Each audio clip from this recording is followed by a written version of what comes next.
Wahabi diterima di Saudi itu di waktu kerajaan Arab Saudi mau dibentuk, mau memisahkan diri dari Khilafah Utsmaniyah. Saat itu kerajaan Saudi ingin dukungan, salah satunya Muhammad bin Abdul Wahab. Dipanggil oleh Muhammad bin Abdul Wahab, sini kita mau kasih karpet merah untuk ajaran ente, ya, tapi bikin kesepakatan. Kita bikin kontrak, bikin kesepakatan. Akhirnya dia bikin kesepakatan. Apa kesepakatannya? Yang pertama, jangan otak-atik tentang pajak, jangan bicara tentang pajak. Kita akan mengutin pajak, tapi itu jangan ngomong tentang pajak. Itu yang pertama. Yang kedua, mendukung berdirinya negara Saudi. Kalau kita penuhi dua hal itu, kita akan kasih karpet merah untuk ajaran Muhammad bin Abdul Wahab. Akhirnya sepakat dia. Sampai sekarang ciri khas orang Wahabi itu adalah Salafi. Mereka ngakunya Salafi, taat sama pemerintah. Karena ada perjanjian, gak bicara tentang pajak, gak bicara tentang negara, pokoknya taat sama Saudi, dukung pemerintah. Makanya yang pertama kali mereka itu adalah taat sama pemerintah. Ta'atu waliyil amr. Mau mereka masuk jurang sekalipun taat sama pemimpin, gitu kan? Jangan koreksi sama sekali, jangan kritik sama sekali pemerintah. Itulah dua perjanjian Muhammad bin Abdul Wahab dengan Raja Saud saat itu. Itu saya ngajar sejarah Wahabi di Arab Saudi, ya. Jadi baru sebelumnya nggak diakui, sebelumnya nggak ada pengikut, bahkan diusir sama ayahnya Qadhi. Ayahnya Syekh Muhammad bin Wahab itu Abdul Wahab, Syekh Abdul Wahab itu Qadhi di Arab Saudi itu. Diusir sama ayahnya. Kamu bawa ajaran apa? Ya.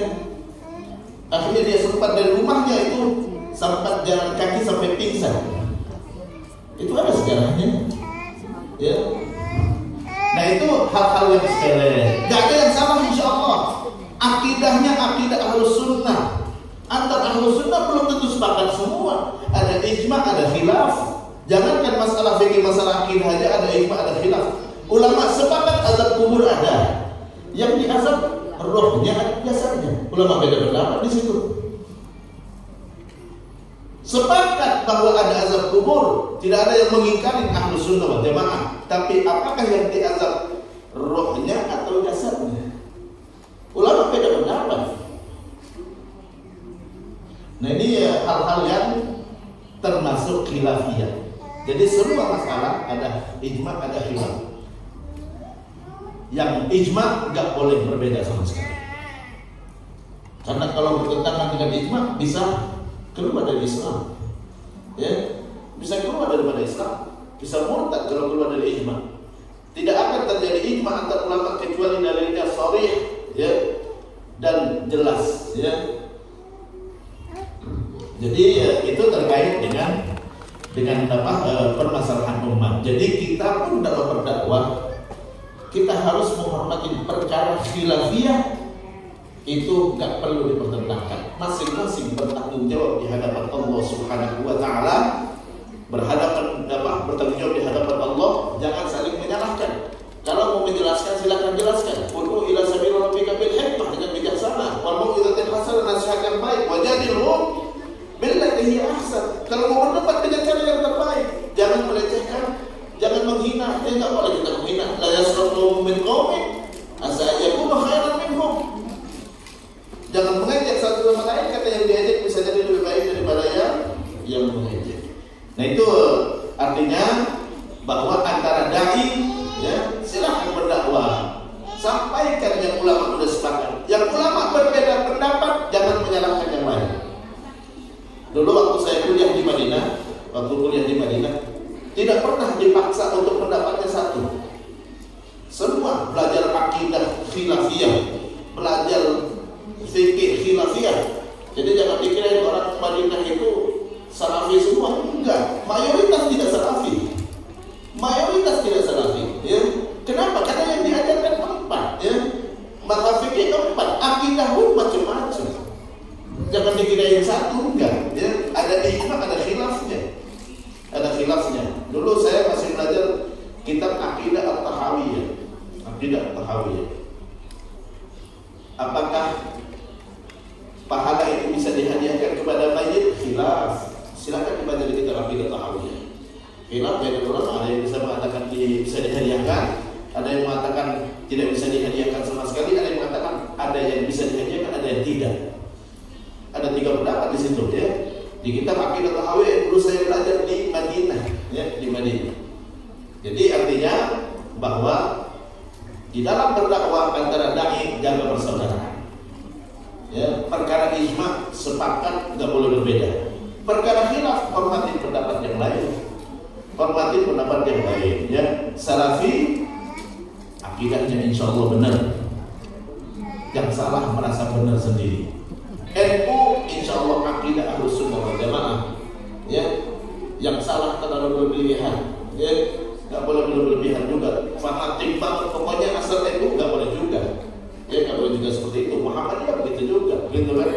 Jadi eratkan persaudaraan, bahwa kita dalam berdakwah adalah mengajak orang ke jalan Allah Subhanahu wa taala. Kembalikan sesuatu itu kepada Allah Subhanahu wa taala. Kembalikan sesuatu itu kepada Allah Subhanahu wa taala. Kita mau ngajak orang beriman kepada Allah, kenalkan Allah dengan cara yang terbaik, dengan bijaksana, nasihat yang baik, jangan berdebat. Kalau berdebat dengan cara yang terbaik. Jangankan antar umat Islam, dalam Islam mencelah agama lain pun tidak boleh. Wala tasubbul ladzina yad'una min dunillahi fa yasubbullaha adwan bighairi ilm. Jangan kalian mencaci mereka yang menyembah selain Allah, karena mereka akan membalas nanti. Jadi mencaci namanya mencaci nyakitin ya. Kalau kita mau ngajak yang baik ya, ajak makan gitu, ngobrol yang baik gitu kan ya. Sampaikan dengan bijaksana, dengan nasihat yang baik, berdebat dengan cara yang terbaik, menghormati perasaannya. Jangan sampai kita merasa paling benar sendiri. Wah, salah, semua yang kamu lakukan salah, semua yang kalian yakin salah gitu. Kadzalika zayyana likulli ummatin amalahum, kata Allah. Kami jadikan setiap umat merasa benar apa yang dia lakukan. Tsumma ila rabbihim marji'uhum, nanti akan kembali kepada Allah. Wa yunabbi'uhum bima kanu ya'malun. Allah yang akan kasih tahu siapa yang benar, siapa yang salah. Jadi masing-masing orang beramal yang dia yakinin benar, tapi belum tentu benar 100% menurut Allah. Kita kan cuma melakukan yang benar menurut kita. Ya. Kalau nggak tahu tanya sama Ustaz, ya. Kalau nggak tahu tanya sama Ustaz, yang benar yang mana Ustaz? Ini aneh bingung nih, gitu kan? Saya dulu kuliah di Madinah. Madinah itu Hambali, ya. Hambali pasti nggak ada tahlilan, ya. Nggak ada kunut, ya, gitu kan? Orang Hambali. Kemudian di Maroko Maliki kunut. Jangan dikira Syafi'i saja kunut. Maliki kunut setiap subuh, ya. Maliki kunut setiap subuh. Jadi jangan kirain bahwa kunut itu cuma Syafi'i. Bukan monopoli Syafi'i. Maliki dan Syafi'i yang kunut. Maliki imam Madinah, ya. Syafi'i imam Mekah dan Madinah. Kan Imamul Haram yang siapa? Imam Juwaini. Juwaini itu mengikut Imam Syafi'i, ya. Lalu di Indonesia mazhabnya Syafi'i, ya. Kalau orang Maliki anjing nggak najis, ya. Anjing nggak najis. Kemarin ada alumni studi, nggak tahu ada di sini atau tidak. Alumni studi yang WA saya, Ustaz, adik saya menikah dengan orang Australia. Di rumahnya ada anjing. Dia ngajak saya selalu datang ke rumahnya, saya datang atau tidak datang. Tapi Ustaz ada anjing, ya nggak ada masalah. Dijilat anjing tinggal cuci 7 kali, salah satunya dengan tanah. Kalau kita orang Syafi'i, lah Ustaz, emang anjing nggak najis? Enggak anjing. Menurut mazhab Maliki. Loh kenapa? Ya, kenapa orang Maliki mengatakan nggak najis? Karena tidak ada satu ayat, satu hadis pun yang menyebut najis. Ya, idza walawal kalbu fi ina'i ahadikum falyaghsilhu sab'an ihdahunna biturab. Ada kalimat najis di situ. Jika anjing menjilat salah satu tempat minuman kalian, cuci 7 kali salah satunya dengan tanah. Tidak ada kalimat najis. Lah Ustaz, kan perintah mencuci itu menunjukkan najis. Ente mau sholat cuci muka, najis nggak? Itu orang Maliki yang bilang begitu. Ya. Beberapa bulan yang lalu ada mufti Maroko datang ke sini. Saya tanya, anjing itu najis? Tahir, mutahhir katanya. Iya, artinya cara berpikir dia salah nggak? Mana ada kalimat najis? Kata Nabi, kalau anjing menjilat tempat minuman, cuci 7 kali, salah satunya dengan tangan. Ada kalimat najis nggak? Nggak ada. Tapi cuci 7 kali. Idza qumtum ila salati faghsilu wujuhakum. Kalau mau salat cuci muka kalian najis. Tidak kan? Jadi itu orang Maliki. Dari sini kita, jadi kalau orang Maliki ya seperti itu. Jadi dulu waktu saya di Maroko, ngelihat orang Maroko pegang-pegang anjing biasa. Ya, pegang-pegang anjing biasa. Cuci 7 kali, Ustaz. Cuci 7 kali kalau anjing menjilat. Nah, jangankan anjing, ente jilat tempat minuman Anda cuci 100 kali katanya. Itu orang Maliki yang ngomong begitu. Ya, jadi saya udah bergaul sama orang Maliki itu 14 tahun. 14 tahun, ya. Tapi nggak jadi Maliki saja. Enggak, tetap Syafi'i. Mazhab saya tetap Syafi'i. Kenapa? Syafi'i itu hati-hati. Maliki agak longgar, Hanafi lebih longgar lagi. Ya, Hambali itu dianggap pengikut Syafi'i sebenarnya. Jadi lebih dekat dengan Syafi'i. Lebih dekat dengan Syafi'i dibandingkan mazhab yang lain. Karena Imam Ahmad adalah murid dari Imam Syafi'i. Maliki longgar. Ya, makanan yang paling banyak yang halal itu mazhab Hanafi. Nomor 2 Maliki. Nomor 3, nomor 4 ya Syafi'i sama Hambali. Yang halalnya itu, ya, artinya yang haramnya itu lebih banyak.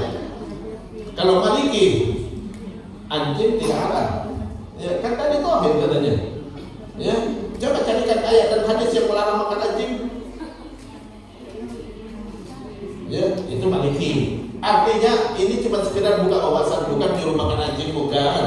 Ya, kan nanti ada yang bilang, wah Ustaz Yusuf nyuruh makan anjing, bukan. Itu bukan wawasan. Artinya kalau kita berdakwah ketemu dengan orang seperti ini, jangan kaget. Dan dalilnya pun ada, dia pun ada dalilnya. Lah Ustaz, kan nggak boleh makan yang bertaring. Tahu hiena kan? Hiena. Lebih puas hiena atau lebih puas anjing? Hiena halal. Gabung, iya, halal. Hadisnya ada di surat Tirmidzi. Halal menurut mayoritas ulama. Imam Tirmidzi yang bilang, qala bihi aktsar ahli ilmi. Lah gabung halal katanya. Anjing yang seberapa dibanding gabung katanya, dibanding hiena. Itu orang Maliki. Ini hal yang sepele, tapi bukan saya nyuruh makan anjing, bukan. Ya, jangan dikira nanti Ustaz Yusuf. Enggak, saya Syafi'i. Jangankan makan anjing, makan ikan aja saya takut tulangnya. Ya, takut tulangnya. Jadi itu dalam kita berdakwah, ketemu dengan orang yang mazhabnya berbeda, jangan kaget. Dan tetap jaga ukhuwah. Dia punya dalil, kita punya dalil, masing-masing bertanggung jawab kepada Allah Subhanahu wa taala. Ya, kita tidak punya hak menyalahkan orang lain. Kita cuma bisa menyampaikan yang benar menurut kita. Yang berhak menyalahkan, yang berhak menghukum cuma hakim. Bukan kita, bukan. Ya, hakim. Kalau orang boleh menghukumi, berantakan nanti. Ya, ada lagi ceramah begini gitu kan, oh Ustaz sesat gitu kan. Ya, dosa kepada saya dia. Minta maaf dulu sama saya. Loh, kenapa? Itu sesatkan saya tersinggung. Gitu kan? Dosa sama manusia harus minta maaf sama yang bersangkutan. Tapi benar-benar sesat, yang tahu sesat dan tidak cuma Allah. Kecuali kalau saya mengingkari rukun iman, mengingkari rukun Islam dari baru, ya, baru kita nggak boleh. Nah itu terkait dengan dakwah, jaga ukhuwah. Segala sesuatu yang kita lakukan, ya harus karena Allah Subhanahu wa taala. Ya, kita ngajak orang kepada Allah, harus dengan karena Allah, ya, karena Allah. Nggak boleh karena sesuatu, bukan supaya saya diikuti, bukan. Saya cuma menyampaikan yang benar menurut saya. Belum tentu benar menurut Allah. Emang kita malaikat, nggak pernah salah.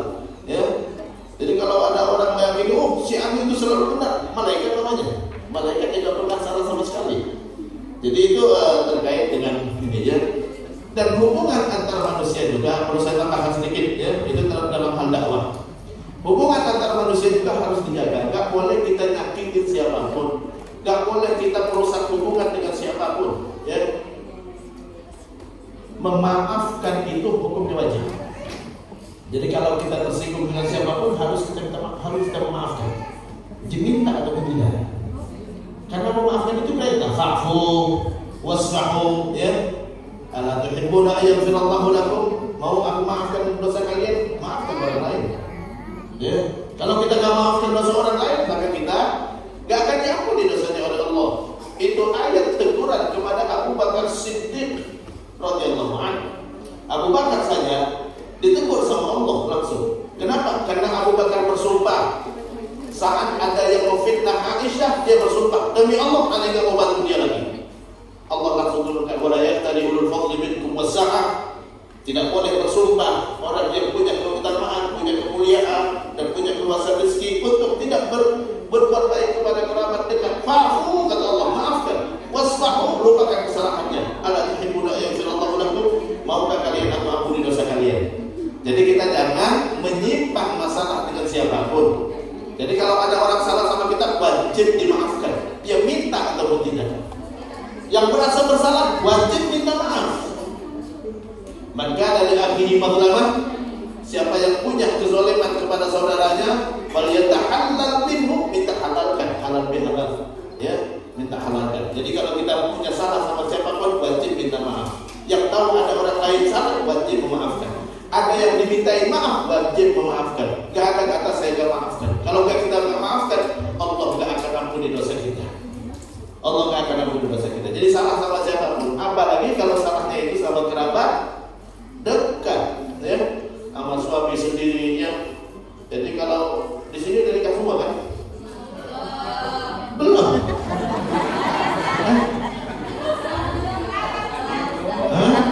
Ada yang belum. Kalau ini udah nikah semua.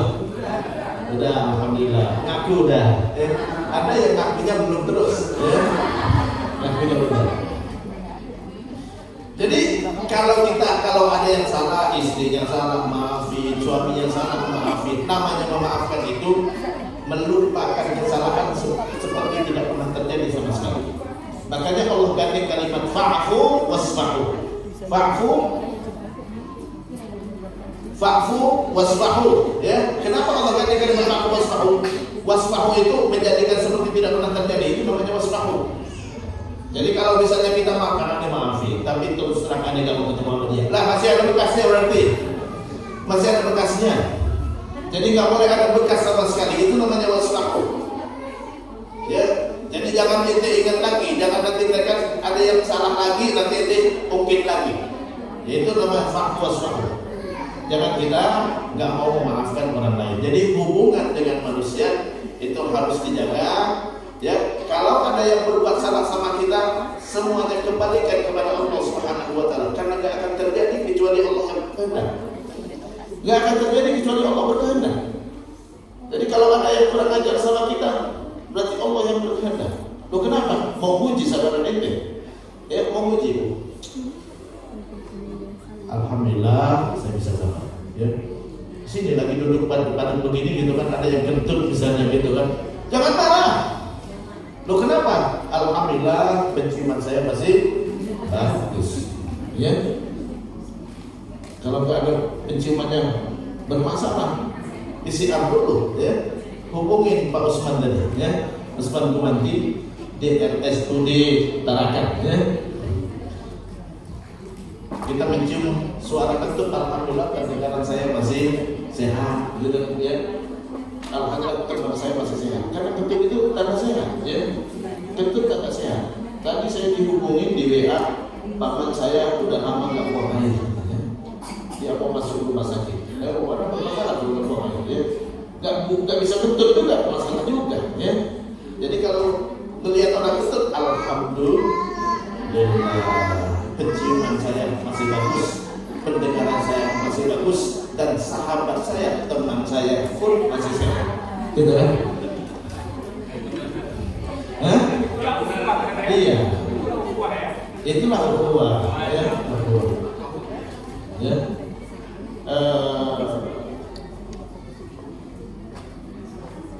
kita kejedot pintu pun alhamdulillah. Loh kenapa? Rencana Allah terjadi sesuai yang direncanakan, gitu kan? Ngepas, gitu kan ya? Pas saya mau masuk pintu, saya nggak lihat lagi, gitu kan?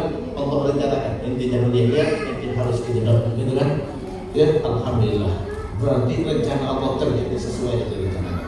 Karena Allah nggak berkehendak nggak terjadi, benar nggak? Tahu-tahu ada tai cicak, gitu kan?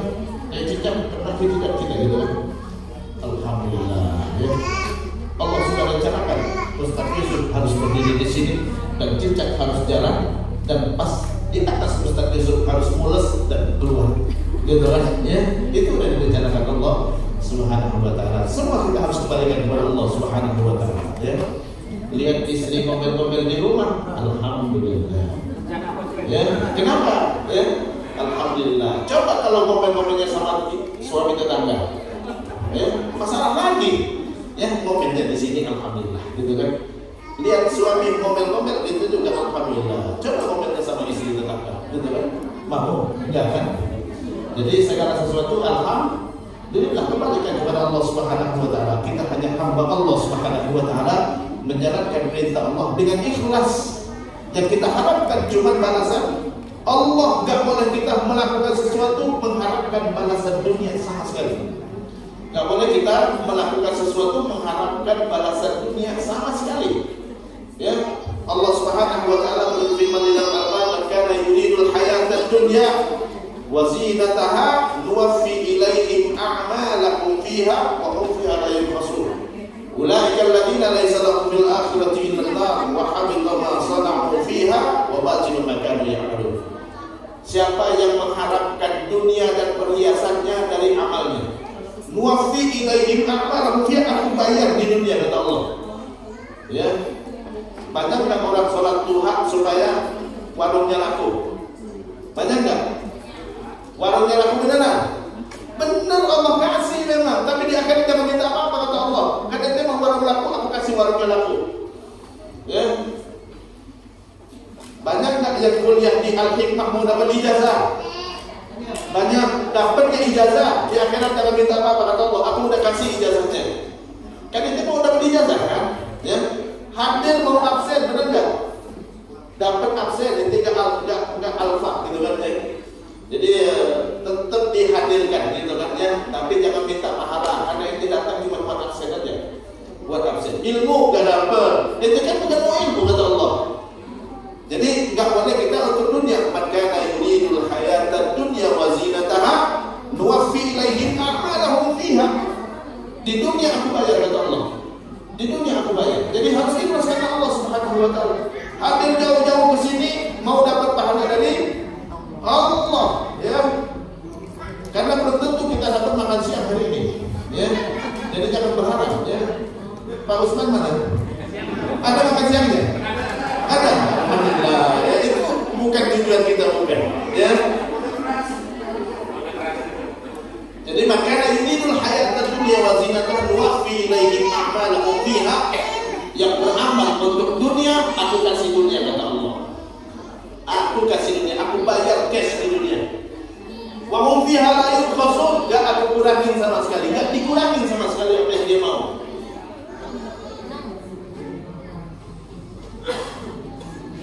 Ulaika alladziina laysa lahum fil akhirati illa an-nar, tapi di akhirat aku masukkan ke neraka, kata Allah. Loh kenapa? Karena dia tidak mengharapkan rahmatku, gak mengharapkan ridhoku, gak mengharapkan pahala dariku. Yang diharapkan cuma dunia. Yang diharapkan cuma dunia. Wa habita ma sarafu fiha, sia-sia amal perbuatannya. Wa batilun ma kanu ya'malun, amalnya tidak sah, batil. Ya. Istri ngelayanin suami bukan supaya dikasih uang belanja banyak, bukan. Ya, karena Allah nggak dikasih uang belanja, tetap alhamdulillah. Jangan marah-marah, ya. Begitu juga suami ngasih uang belanja kepada istri, karena Allah bukan supaya dilayani, nggak dilayani, jangan marah juga, gitu kan ya. Karena bukan tujuan saya, itu bukan, ya. Jadi nggak boleh untuk dunia sama sekali, harus karena Allah Subhanahu wa ta'ala. Banyak yang nanya begini, Ustaz, katanya kalau baca ayat ini nanti rezekinya mengalir banyak. Itu yang maksud rezeki itu apa? Kalau yang dimaksud rezeki itu adalah pahala, boleh. Tapi kalau yang dimaksud rezeki itu adalah nikmat dunia, nggak boleh sama sekali. Tidak ada ayat dan hadis yang menyatakan itu. Ya, karena nggak boleh untuk dunia, harus untuk Allah Subhanahu wa Ta'ala, mengharapkan pahala dari Allah, mengharapkan ridha Allah, mengharapkan rahmat Allah. Semuanya harus karena Allah. Kalau kita semuanya karena Allah, insya Allah hubungan antar kita pun jadi bagus. Ya, harus karena Allah. Ya, saya ngajak ngomong dia karena Allah. Ya, kenapa? Karena Allah perintahkan kepada kita menjaga hubungan, gitu kan? Menjaga hubungan supaya saya berbuat baik dengan sesama, menyenangkan dia dalam berbuat baik, gitu kan? Ya, harapkan pahala dari Allah. Karena dunia gak seberapa. Ya, Allah Maha Adil. Kita sering melihat orang non-muslim kaya-kaya. Kenapa? Karena mereka tidak berhak akhirat. Orang yang berhak akhirat Allah kucurkan pahalanya di dunia. Orang non-muslim baik juga, kadang-kadang THR ngasih juga dia.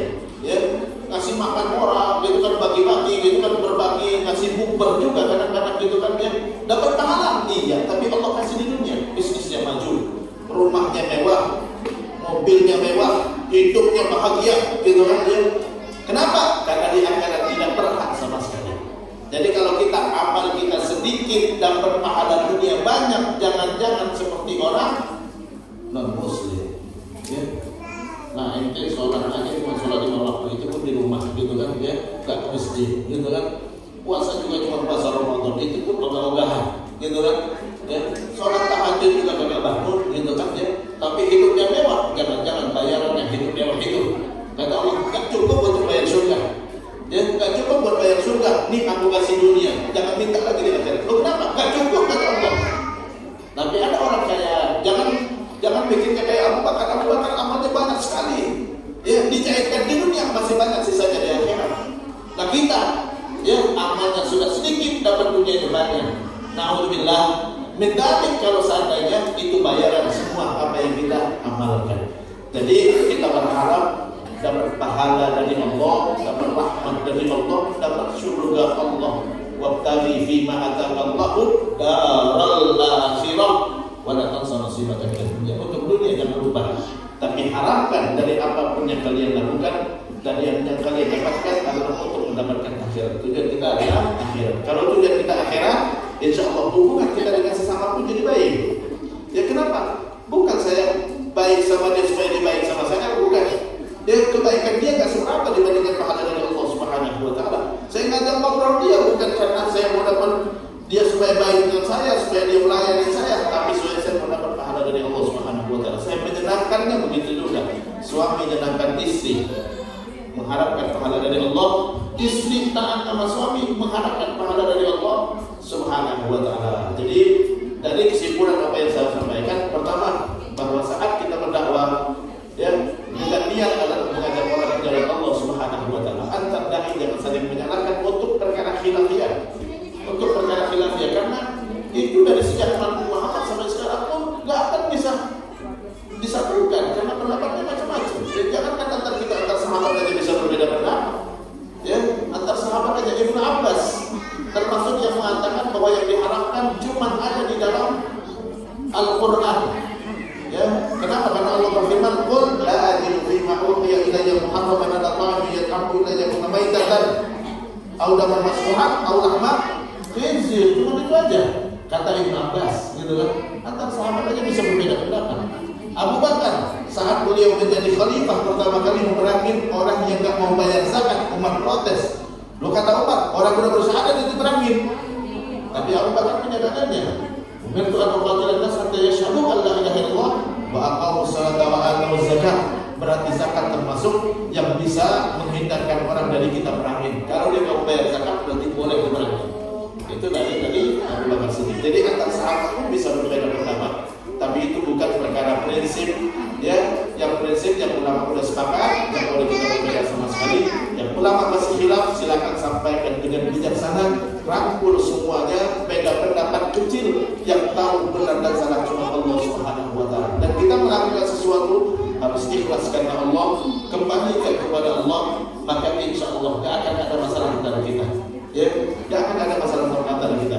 demikian, karena waktu saya cukupkan ya. Cukup ya? Hah? Kan waktunya jam 11. Saya sesuai kontrak tadi jam 11. Kalau mau lebih dari jam 11 bikin kontrak lagi gitu. Oke, demikian, mudah-mudahan bermanfaat. Wabillahi taufiq wal hidayah wal 'afwu minkum jami'an. Wassalamualaikum warahmatullahi wabarakatuh.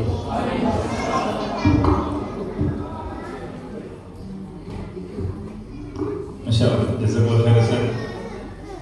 Kontrak baru